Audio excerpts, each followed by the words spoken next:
আসসালামু আলাইকুম প্রিয় ফুটবল প্রেমী। 2024-25 মৌসুম থেকে 32 দলের উয়েফা চ্যাম্পিয়ন্স লিগের সংখ্যা বেড়ে দাঁড়ায় 36-এ। ফলে ইংলিশ প্রিমিয়ার লিগ থেকে 2025-26 মৌসুমে 5টি দলের সরাসরি সুযোগ থাকবে চ্যাম্পিয়ন্স লিগ খেলার।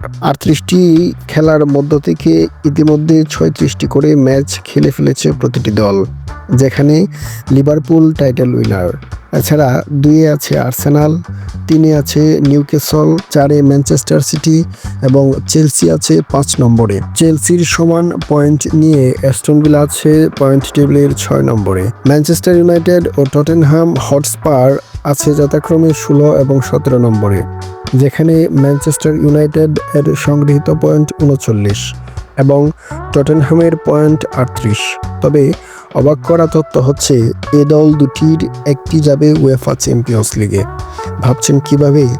পয়েন্ট টেবিল এর তলানিতে থাকা দল আবার উয়েফা চ্যাম্পিয়ন্স লিগে খেলবে কোন মানদণ্ডে? মানদণ্ড একটি আছে এবং এটি উয়েফা কর্তৃক স্বীকৃত। আপনারা অনেকেই হয়তো জেনে গেছেন যে উয়েফা ইউরোপা লিগ তার ফাইনালের 2 প্রতিপক্ষ পেয়ে গেছে। আগামী 21শে জুন বাংলাদেশ সময় রাত 1টায় স্পেন এর সান মমস স্টেডিয়ামে ম্যানচেস্টার ইউনাইটেড বনাম টটেনহামের মধ্যে ফাইনাল ম্যাচটি অনুষ্ঠিত হবে। ম্যাচের বিজয়ী দল সরাসরি উয়েফা চ্যাম্পিয়ন্স লিগ খেলার টিকিট পাবে, অর্থাৎ উয়েফা ইউরোপা লিগের চ্যাম্পিয়ন হওয়ার মাধ্যমে উয়েফা চ্যাম্পিয়ন্স লিগ খেলার যোগ্যতা অর্জন করবে।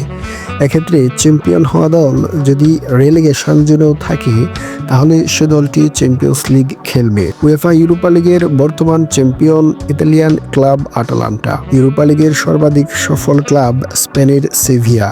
তারা এখন পর্যন্ত 7 বার শিরোপা ঘরে তুলেছে। ভিডিও ভালো লাগলে ফুটবল প্লাস এর সাথে থাকার আমন্ত্রণ রইল। ফুটবল ভালোবাসুন, উপভোগ করুন সেরা সময়। আল্লাহ হাফেজ।